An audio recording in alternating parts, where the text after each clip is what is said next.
government force is going to correct the problem either. But, but she's saying that if we back away and just let this invisible hand the work and competition and free enterprise happen according to its own inclinations, we're not going to have abuse, and abuse and evil will fall of its own weight.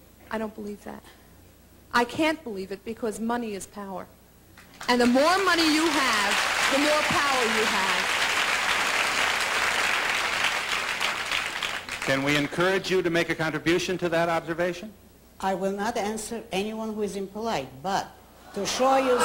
She wasn't impolite. I do not sanction impoliteness, and I am not the victim of hippies. But... Hippies? That's where it started. The dropping of politeness and of manner. You're equating someone who disagrees with you with impoliteness. That's not fair. No. Oh. If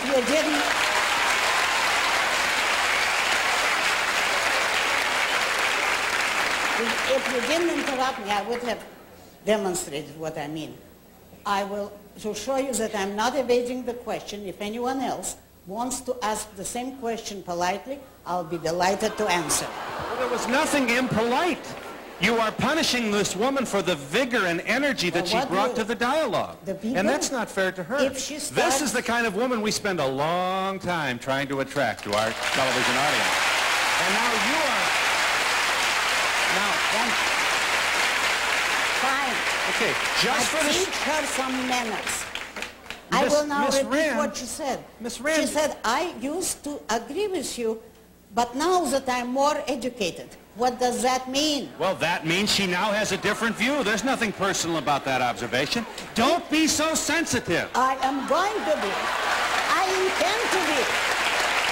We're in New York City with Ayn Rand, and we'll be back in just a moment.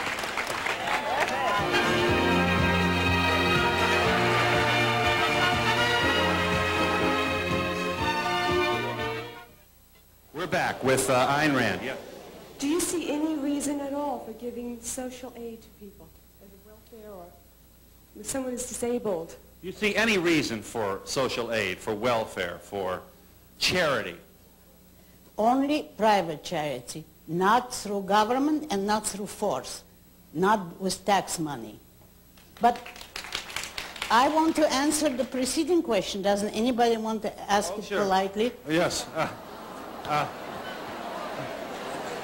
Your question asks this audience to agree with your assessment of the questioner, and I don't think they will. That's the problem. All of them? Then why do they want to listen to me at all? All right, does anybody want to ask the... Yes, do you want to... All right, hang on just a moment. Come on, you want to stand? I'm surprised that someone with the intelligence of Miss Rand can be so emotional in her approach. I can answer you. I didn't come here to be judged. I came here to answer questions. A question asked in the following form. I used to agree with you, but now that I'm more educated, I don't, is an insult which I cannot sanction. I am not interested in the woman's history. She didn't have to begin it that way, and that's what I want to register my protest against. How do we keep, hang on just a moment.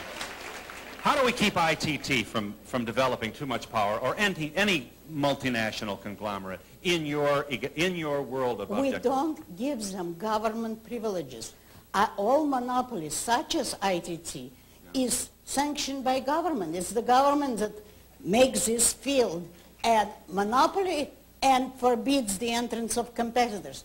All the things that this lady cited as example, I had covered before by simply pointing out that the free market does not produce monopolies and never has in history. If you look at any monopoly, you'll see that it's held in power by an act of government, by government privilege. And what we have today is a mixed economy. It's not capitalism. Okay. Ms. Rand? In your book, Atlas Shrugged, isn't it true that you gave a blueprint for the world takeover by the Illuminati. By whom? The Illuminati. Who's the Illuminati? The Illuminati is the international bankers, Rothschild, the Rockefellers, and all the Bilderbergers. But you think her philosophy then would lead to capitalist control of everything? Her Atlas Shrugged, she gives an exact blueprint for 8 years of the world takeover, and it's in force right now. Do you accept that, Ms. Rand? Certainly not. To begin with, I never heard of any such conspiracies. Certainly Rockefeller is hardly an example of capitalism, and what Atlas Shrugged gives you is a blueprint for how to be free. If a person feels that he'd rather be enslaved and poor, but not let anyone be successful and rich, well, that's what Atlas Shrugged is against. I'd like to know your opinion on the United States' foreign policy and what is happening in the Middle East right now.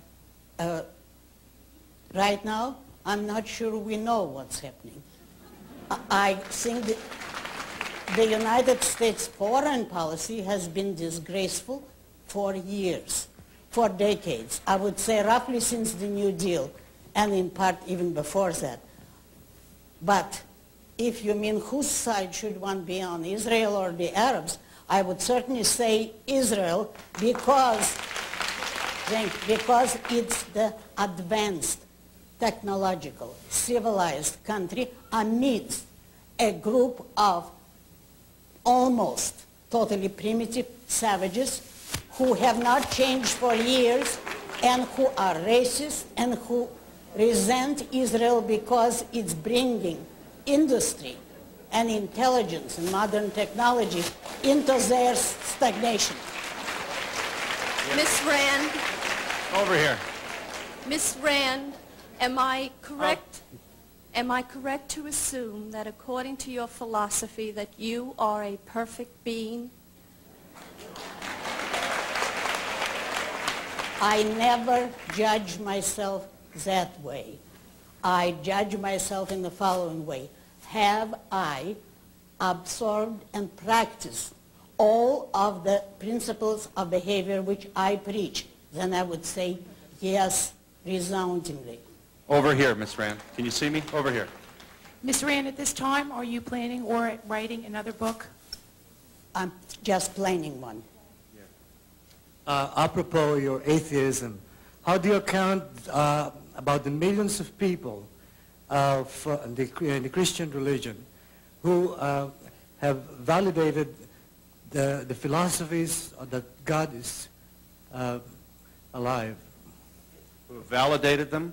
By what? By doing good works? And by the doctors of the church, arguments, by the... Oh, I see. It's this man's position that you can prove you can validate the existence of God, that it's possible to do that. It has not been done. The nearest anyone ever came to it was Thomas Aquinas, and he was a very great philosopher, but he could not prove it. Nobody has ever proved it. In relationship to your atheism, how do you think that ITT and Xerox and General Motors won't overrun the world with their power? Do you believe that there is some powerful good, like 360 degrees, that always has to come back to good? No. What do you think is going to make them stop the monopolies or over the acquisition of more power? I have already made clear, A, I don't believe that they're evil. B, they don't have the power to run the world. Money is not power in the political sense. You cannot buy control. But it's power in the practical sense. I mean, if you have to pay $5 a gallon to get to work, $1.50 for a head of lettuce, your children have to eat, they have to be educated. Our system has set it up that you can only get a good education if you're willing to pay for it. So you want us to be educated.